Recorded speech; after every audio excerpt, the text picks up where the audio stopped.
Bismillahirrahmanirrahim. Allahümme salli ala Muhammed ve ali Muhammed ve accil feracahum. Allahın salamı və salavatı olsun əziz İslam Peyğəmbəri Həzrəti Muhammedə və onun pak əhli beytinə. Əziz izləyicilər, bugün aprel ayının 24-ü 2025-ci il, Şəvval ayının isə 25-inə təsadüf edir və 6-cı məsum imam Həzrəti İmam Cəfər Sadiq əleyhissalamın şəhadət günüdür. Mən bu münasibətlə öz adımdan və Almaniya İmam Zaman Mərkəzi adından başda İmam Zaman ağa olmaqla bütün əhl-i beyt dostlarına və böyük rəhbərə təsliyyət deyirəm.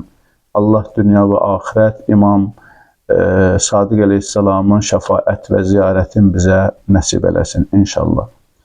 Əziz izləyicilər, mən eyni zamanda bir mövzu haqqında da sizinlə danışmaq istərdim. Son vaxtlar gündəmi qarışdıran və gündəmdə cəmiyyət üçün narahat edici və ciddi fikirlər səsləndirən bəzi şəxslər ortaya çıxıb. Din haqqında bunlar nihilizmlə məşğuldular, inkarçılıqla və eyni zamanda İslamda bu günə qədər insanların uzun müddət vacib bildikləri və məhz Qur'anın və digər İslam mənbələrinə əsaslanan hökmlərin inkarçılığı ilə onlar məşğuldular. Əsasən də son vaxtlar, daha doğrusu son günlər bir məlum mübahisə oldu, daha doğrusu müzakirə.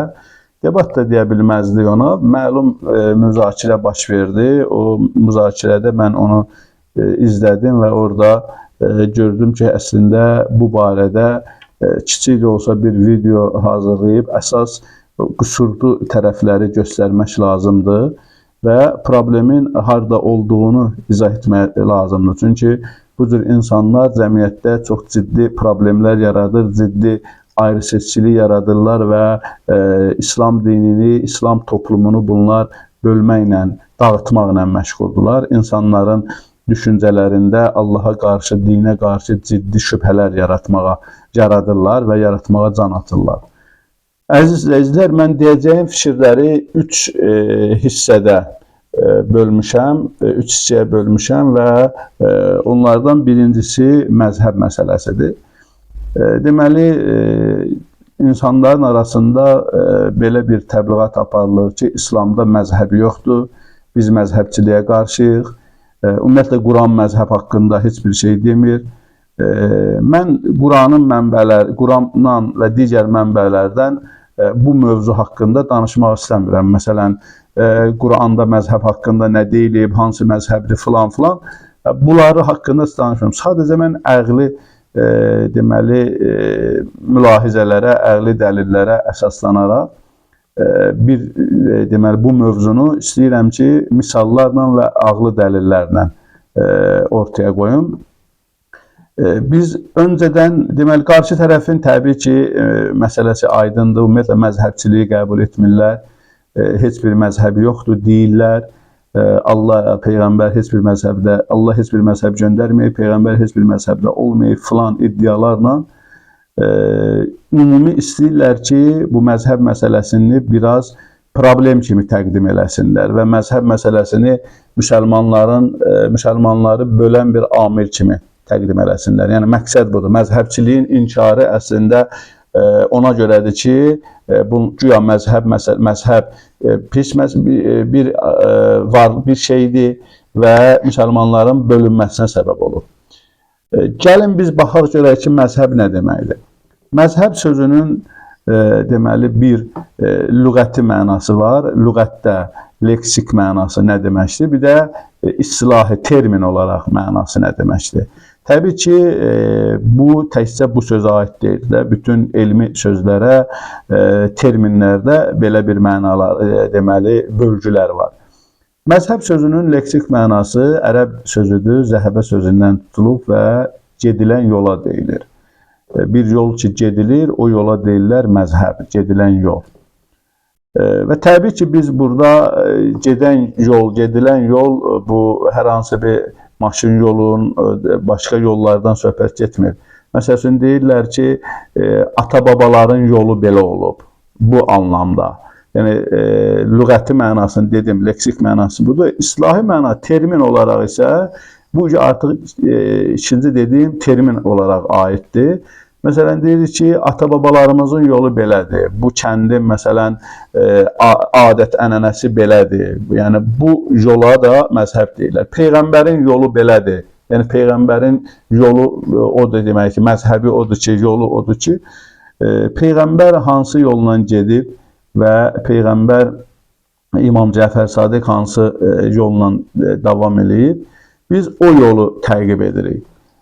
Əslində, bu məzhəb inkarçılığını edən şəxslərin argumentləri bundan ibarətdir ki, Peyğəmbərin dövründə məzhəbçilik olmayıb. Əziz izləyicilər, burada bir manipulyativ bir hərəkət edirlər, insanları aldatmaq üçün məsələnin təqdimatını yanlış eləyirlər. Adətən, Peyğəmbər olduğu dövrdə, Peyğəmbər var idi olduğu dövrdə o əməlləri göstərirdi, deyirdi və yaxud da onun yanında bəzi əməlləri eləyirdilər. Peyğəmbər də ona reaksiya verirdi, müsbət və mənfi. Peyğəmbərdən sonra isə, yəni bu yol əslində Peyğəmbərin dövründə yox idi, ondan sonra niyə məzhəb var iddiası əslində bir ağılsız, məntiqsiz, düşüncəsiz bir iddiadır. Biz bunu misalla izah eləsək, məsələn, biz indi Azərbaycan Respublikasının prezidenti İlham Əliyevi təqdim eləyəndə hamı təqdim eləyir ki, ümummilli lider Heydər Əliyevin davamçısı, onun yolunu sadiq olaraq onun yolunu gedən şəxs kimi təqdim olunur. Amma Heydər Əliyev sağ olduğu dövrdə İlham Əliyev belə təqdim olunmurdu. İlham Əliyev, məsələn, elə prezidentin oğlu, millət vəkili və s. o vaxt hansı vəzifələrdə, postlarda tuturdusa, o cür təqdim olunurdu. Amma İlham Əliyev, Heydər Əliyev öldükdən sonra İlham Əliyev onun yerinə gəlir və onun yerinə gələndən sonra artıq onun siyasətini, düşüncəsini, idarəçiliyini həyata keçirdiyinə görə deyirlər ki, bəli, bu Heydər Əliyevin davamçısıdır. Yəni, Heydər Əliyevin yolun gedəndir. Biz əgər məzhəb inkarçılığını biz rədd etmiş olsaq, onda o məntiqlə gərək bunu da biz rədd eləyək və biz deyək ki, sən çox böyük yanlışlıq eləyirsən, sən məzhəb deməli, məsələsindən uzaq olmalısan, sən özündən əvvəlkinin yolu ilə getməli deyilsən, sən özün yeni yol yaratmalısan və yaxud da yeni nəsə icad eləməlisən. Əziz izləyicilər, deməli, İslam məzhəb sözünün mənası, istilahı, leksik və termin olaraq deməli, mənası budur. Mən bir misalla da istədim ki, bu məsələ biraz aydınlaşsın.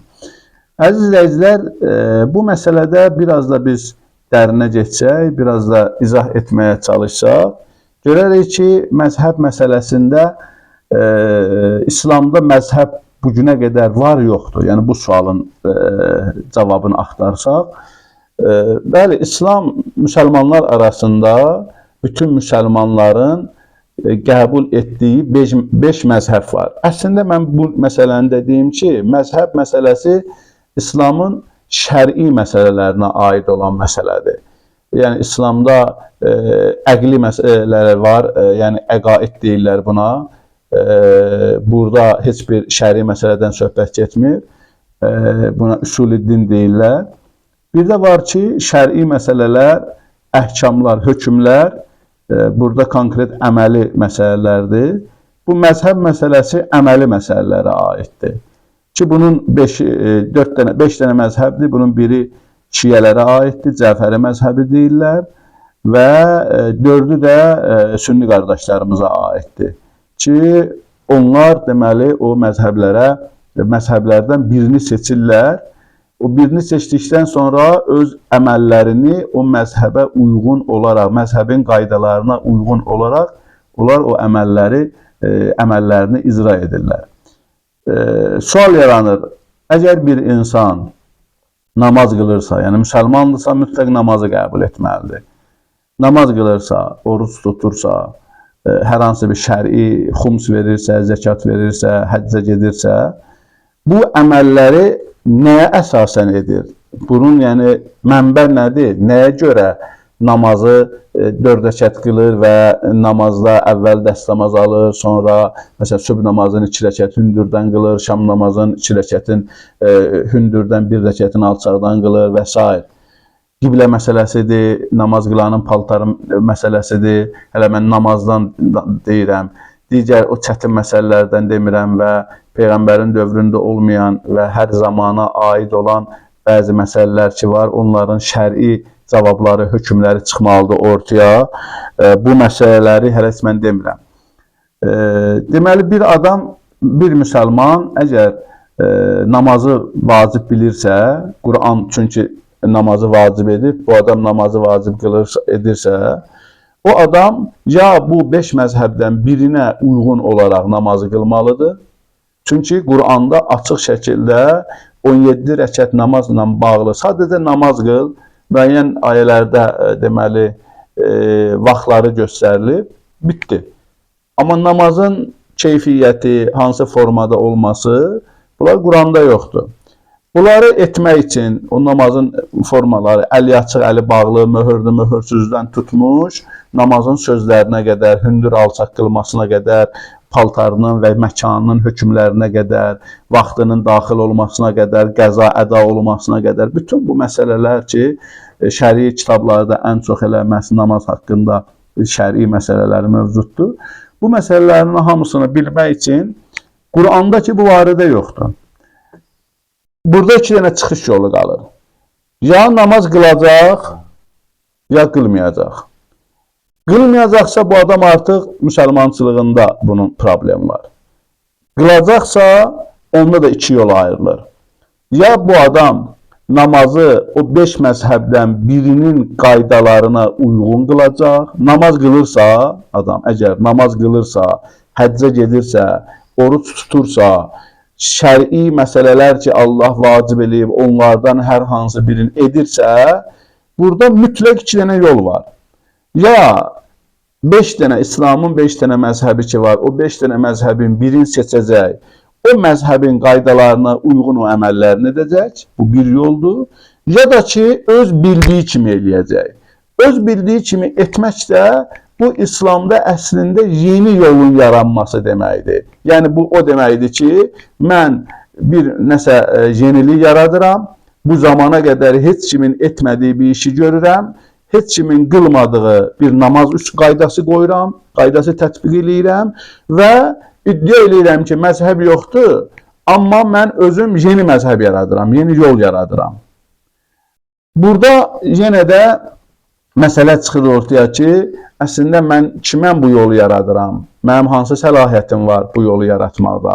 Mənim elmim, düşüncəm hansı səviyyədədir ki, mən özüm bu günə qədər Peyğəmbərdən istinad olunmuş, Qurandan istinad olunmuş, yaradılmış bir yolun, bir məzhəbi inkar eləyim, özüm bir məzhəb yaradım. Bax, mən deməli, çıxışın əvvəlində bildirdim ki, bu məzhəblərdə əməl etməyən, bu məzhəbləri qəbul etməyən şəxslər, yəni nihilizm, məzhəb inkarçılığı əslində cəmiyyət üçün çox böyük təhlükədir. Deməli, bax, təhlükənin açarı buradadır. Dediyim kimi, o insanlar ki, onlar məzhəb qəbul etmədən öz bildikləri kimi nəsə ibadətlə məşğul olmağa cəhd edirlər, deməli, o insanlar əslində yeni məzhəb yaradırlar. Məzhəb sözünün o səslənməsindən qorxmaq, deməli, hər hansı bir həyəcanlanmaq lazım deyil. Məzhəb yolu, yəni bizim dildə tərcümədə gedilən yoldur. Yeni yol yaradırlar. Mən, yəni, bu günə qədər İslamda qəbul olunmuş məzhəblər, bəzi o təriqətlər var, sonra müxtəlif siyasi proseslər var, hərəkatlar var, filan. Bunlar məzhəb deyirlər. Bunlar sadəcə, məsəl üçün, vəhhabizm var, nurçuluq var, digər bəzi cərəyanlar ki var. O cərəyanlar da bu 5 məzhəbin birinə söykənirlər. özləri üçün ibadətlərində özlərindən addenli bir şey yaratmırlar, yol yaratmırlar. Deyirlər, məsələn, mənim yolum Hənəfi yoludur, fikrinə əsaslanıram. Mən Şafi fikrinə əsaslanıram. Mən, məsələn, Cəfəri fikrinə əsaslanıram. Amma bu fikrlərə əsaslanmayan, bu yollara əsaslanmayan adam gərək yeni bir yol yaratsın. Yeni yol yaradanda da hər yerindən duran məzhəbi, o 5 dənə ənənəvi məzhəbi, qəbul olunmuş məzhəbi qəbul etməyib, yeni yol yaratan insanlar onda görək cəmiyyətdə, İslam dünyasında nələr baş verir? Nə qədər yollar olar, nə qədər hər istədiyi kimi namaz qılır. Orada artıq İslamın deməli prinsipləri pozulacaq. İstədiyi kimi oruç tutur, istədiyi kimi həccə gedir. Onda axı həccin müəyyən günləri var, namazın qaydaları var. Adi məsəl üçün biz misal üçün onda deyirsiniz ki, necə olur, nə olsun, hərə istədiyi kimi Allahla öz arasında. Əslində bu Allahdan başqa heç nəyi qəbul etməmək düşüncəsinə uyğun bir şeydir. Mən buna da misal deyim, necə ola bilir ki, məsələn, bir dənə şey yaranır, idman növü yaranır, hər hansı bir formada. Bütün dünyada o idman növündən məşğul olanlar o növün üslublarına əməl etməlidirlər. Əgər etməsələr, deməli, həmən idman növünə aid edilmirlər. Amma biz dinə gələndə deyirik ki, yox, elə bizim yolumuz, biz heç bir Allahı, Quranı, Peyğəmbəri, sonra rəhbəri, filanı heç birini qəbul eləmirik. Mən necə bilirəmsə, elə də eləməliyəm. Deməli, onda gör cəmiyyətdə, İslam cəmiyyətində hansı fəsadlar yaranacaq, hansı problemlər və ayrı-seçkilik yaranacaq, insanların arasında hansı ziddiyyətlər ortaya çıxacaq. İkinci məsələ, bu məsələ ilə bağlı çox danışmaq olar, amma mən dediyim kimi Quran ayələrinə, hədislərə və digər mənbələrə istinad etmək istəmədim və sadəcə ağlı deməli, mülahizələr yürütməyə çalışdığım üçün elə bundan kifayətlənirəm. İkinci məsələ, deməli, tərcümə məsələsidir. Əziz izləyicilər, məlumdur ki, bu adamlar əsasən çıxırlar, tərcümə ilə bağlı ciddi problemlərin olduğunu və ümumiyyətlə Şiə məzhəbinə aid olan, Əhl-i Beyt məktəbinə aid olan böyük müfəssirləri, Quran təfsirçilərini ki, onların məsəl üçün 50 il, 60 il, 70 il, bəziləri 180 il belə deməli, bu İslam dininin, Quranın öyrənilməsinə, İslam dininin öyrənilməsinə, tədrisinə vaxt sərf eləyiblər və o insanların tərcüməsini şübhə altına alırlar və özləri bildiyi kimi Quranı üzündən oxuya bilməyən, ərəb dilində 2 cümləni ardıcıl deyə bilməyən, sonra evlənmək sözü ilə evləndirmək sözünü fərqinə varmayan, elə bir dənə söz, evlilik, nikah sözünü götürüb bütün yerlərdə eyni mənada tərcümə eləyən və eyni mənanla istifadə eləyən adamlar heç bir tərcüməni qəbul eləmir. Yaxşı, burada bir ağlı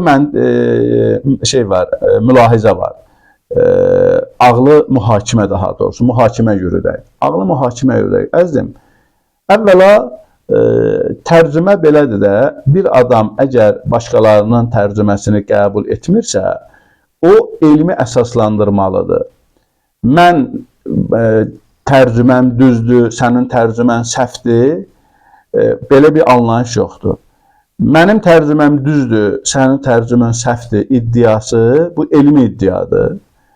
Və bunun üçün də əsaslandırmalıdır, o iddiasını əsaslandırmalıdır, faktları qoymalıdır ortaya. O tərcümənin düz və yanlış olduğunu isə o qərar verə bilməz, həmən iddiası qərarı verə bilməz. Onu hər hansı bir elmi mərkəz, elmi heyət qəbul eləyirlər ki, bəli, və yaxud da o kimin ki haqqında deyir ki, sən düzgün tərcümə eləməmsən, həmən şəxs özü də etiraf eləyə bilər ki, bax, həqiqətən mən burada yanılmışam, bu sözü bu mənaya işlədilmiş, mən yanlış demişəm. Demək istəyirəm ki, bir adam çıxıb, mən heç bir tərcüməni qəbul etmirəm və xüsusən Əhl-i Beyt məktəbinə aid olan Quran bilicilərinin, müfəssirlərinin tərcüməsinin qəbul etmirəm. Mən özüm düzgün tərcümə edirəm. Bu iddianı eləyən adam iki halı var. Ya bu adam həqiqətən xəstədir, ya da ki bu adam deməli böhtancıdır, yalancıdır. Əks halda bu adam əgər o halda ki iddialarını sübut eləyə bilməsə. Bunun iddialarını da sübut eləmək üçün elmi mərkəzlər bunu təsdiq eləməlidir. Əvvəla gəlin görək bu adamın tərcüməçiliyi ilə bağlı hər hansı bir ən balaca sertifikatı varmı? Ki buna sertifikat verilsin ki, məsələn sən həqiqətən ərəb dilindən Azərbaycan dilinə tərcüməçi ola bilərsən və bu sertifikatla sən tərcüməçi olmağın təsdiq olunur. Məsələn, mən yaşadığım Almaniyada əslində tərcüməçilik iki istiqamətdə aparılır, şifahi və yazılı. Bunlar üçün də mütləq müəyyən imtahanlardan keçirilməlidir. O imtahanların nəticəsi olaraq sertifikatlar verilir və ondan sonra tərcüməçilik iddiası olunur, tərcüməçilik deyə bilər. Dünyanın hər yerində belədir. Azərbaycanda da belədir. Forma fərqli ola bilər, amma ümumi məna, fəlsəfə eynidir. Biz bundan soruşaq bu adamlardan, sizin tərcüməçiliyinizi hansı elmi mərkəz təsdiq eləyib? Əgər biz elmdən danışırıqsa, inkişafdan danışırıqsa, Quranda bir neçə ayə əzbərləyib belə birinci İqra bismi rabbikəllezîne xalaq oxu Allahın adı ilə ayəsini hər yerdə bunu bayraq tutub müsəlmanları oxumamaqda ittiham eləyiriksə, deməli bu iddia onu tələb eləyir ki, biz əgər tərcüməçi iddiasını ediriksə, bizim tərcüməmizi hər hansı bir elmi mərkəz təsdiq eləməlidir. Mən tələb eləyirəm ki, bu adamlar, konkret söhbət kimdən gedir, məlumdur, mən elə insanların adını çox dilimə gətirmək istəmirəm. Bu adamlar, əgər tərcüməçilik iddiası edirlərsə və bu adamlar digərlərinin tərcüməsini qəbul etməyib, məhz öz tərcümələrinin dolğun, düzgün olduğunu iddia eləyirlərsə, o zaman bu adamların tərcüməçi olub-olmaması ilə bağlı bir sənəd qoysunlar ortaya ki, bəli, biz tərcüməçi ərəb dilindən Azərbaycan dilinə tərcümə eləməyə icazəmiz var və filan elmi mərkəz bizə icazə verib ki, bu səlahiyyəti bizə verib və yaxud da bu adı bizə verib. Əlbəttə ki, mən 100% əminəm ki, belə bir sertifikat yoxdur, belə bir səlahiyyət verilməyib. Adam sadəcə özü çıxıb ortaya, mən tərcüməçiyəm, mən düzgün tərcümə eləyirəm, sözlərin, məsəl üçün, salam sözünün hansısı ilə yazıldığını bilmədiyi halda və yaxud da bilirsiniz də ərəb dilində bir neçə hərif, bizdə, məsəl üçün, ha bir dənə səs hərifdir, zadı, s-dır, s kimi adlanır.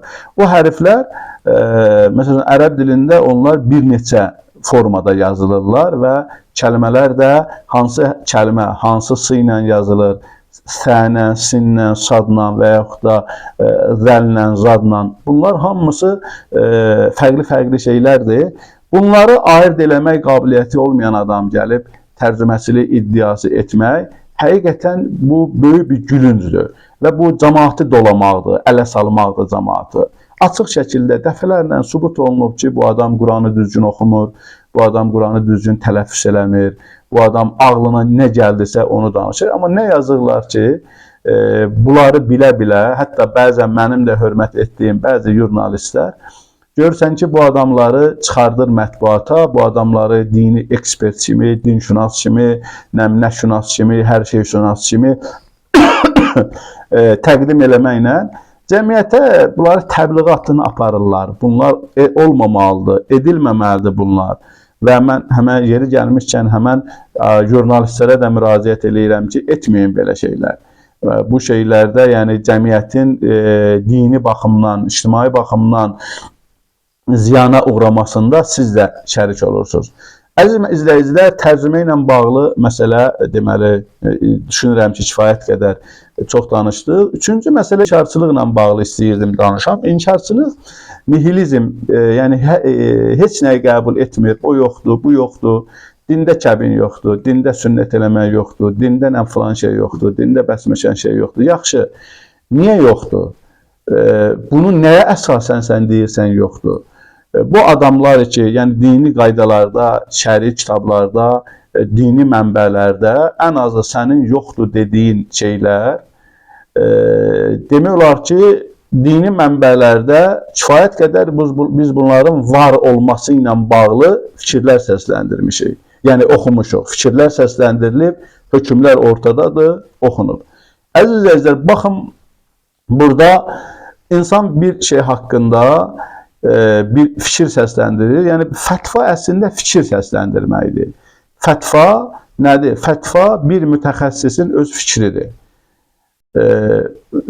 Deməli, sıravi insanlar da, müqəllidlər də o fətva verəcək, öz fikir sahibi olmayan insanlar da var da. Yəni bu elmdə belədir. Deyirlər, filan kəs elmdə fikir sahibidir.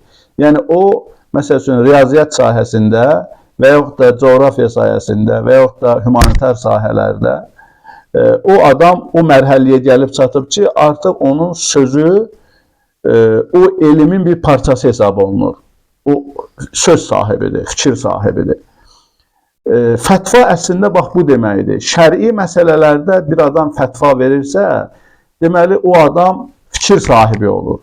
İndi bu adam şəri məsələlərdə fətva verib, fikir sahibi olub və onu əsaslandırıb.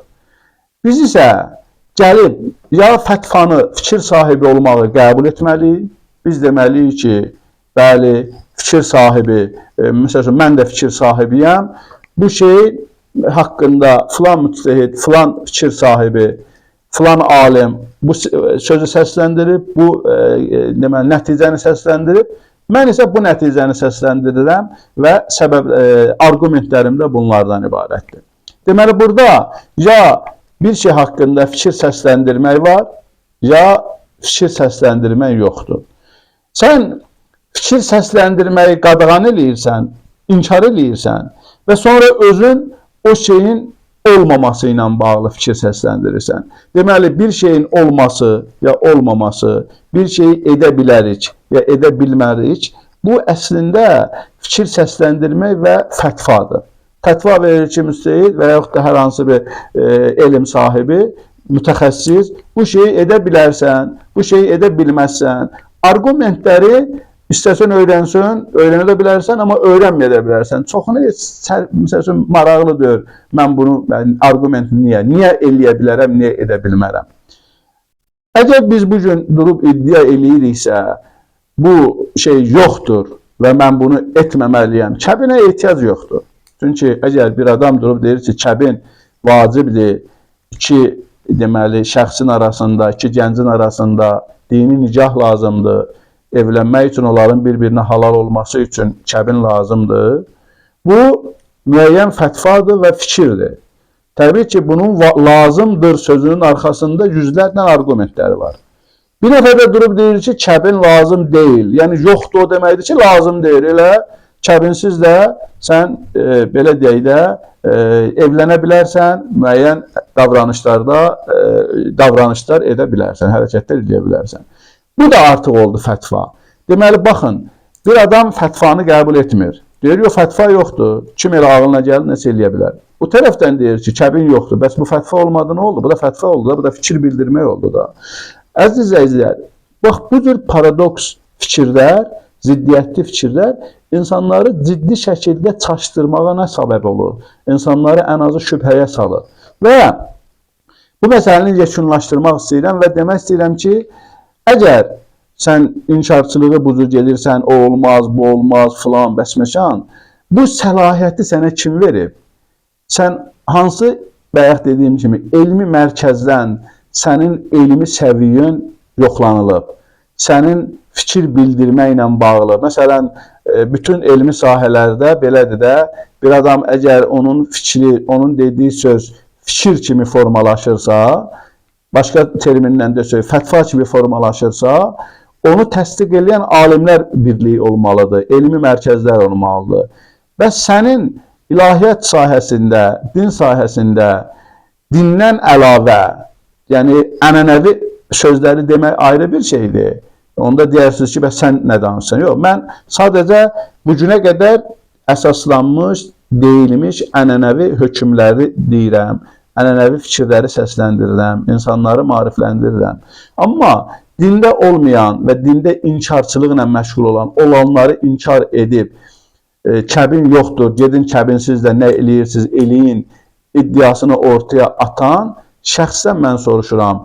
Axı bu günə qədər İslam dininin böyük alimləri, mütəxəssislər bütün məzhəblərdə eynidir, bütün məzhəblərdə eynidir kəbinlə bağlı.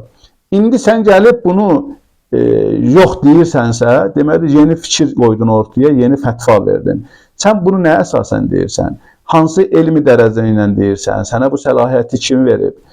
Bu hal, əziz izləyicilər, dediyim kimi, əgər heç bir elmi əsası yoxdur, təbii ki, elmi deməli rəy olmadan, heç bir deməli elmi mərkəzlərdən təsdiq almadan belə bir iddialar ortaya atılırsa, o zaman ortaya qalan yeganə deməli variant bundan ibarət olur ki, bu adamların ya ağlı düşüncələri yerində deyil, bu adamlarda ciddi düşüncə problemləri var, bu adamlarında artıq yəni ağlı pozuntular baş verir, ya da bu adamlar məqsədli şəkildə Azərbaycan cəmiyyətini pozmaqla məşğuldurlar.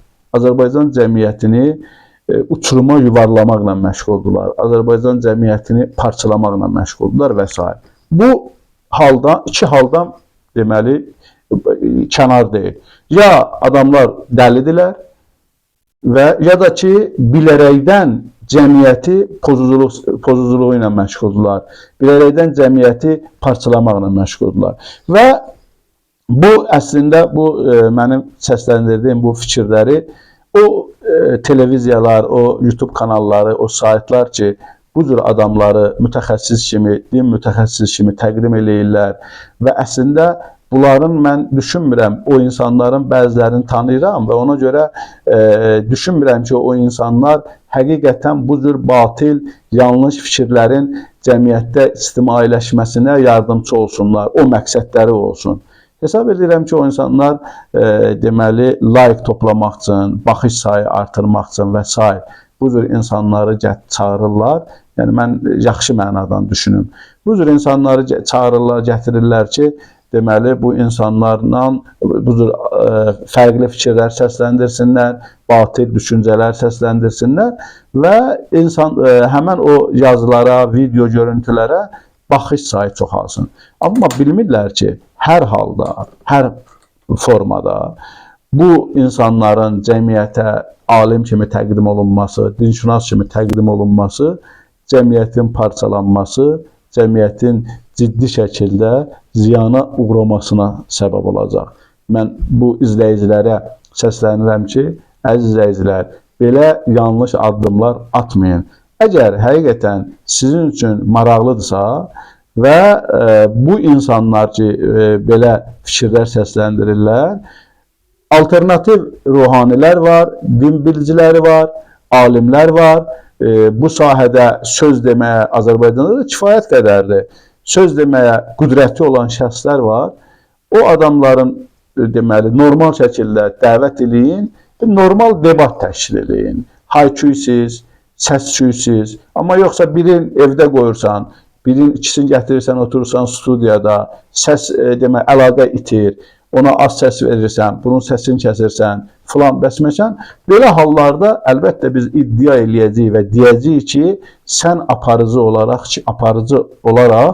sən qərəzlisən, sən aparıcı olaraq Əhl-i-Beyt məktəbinə düşmənçilik eləyirsən və ümumiyyətlə sənin aparıcı olaraq əxlaqi problemlərin o qədərdir ki, biz səni tanıyırıq axı, o qədərdir ki, sən bu mövzularda belə böyük fikirlər səsləndirməyə haqqını özündə tapmamalısan. Əgər özünə hörmət eləsən, əgər özünə baxsan, sən kimsən, kostyum-kalustukla insan dəyişmir, insan mükəmməl bir varlığa çevrilmir. Bu məlum bir məsələdir. Ona görə də ya bu cür debatlar ədalətli şəkildə qurulmalıdır və nəticə verilməlidir cəmaata ki, cəmaat özü nəticə çıxarsın, əhali, xalq.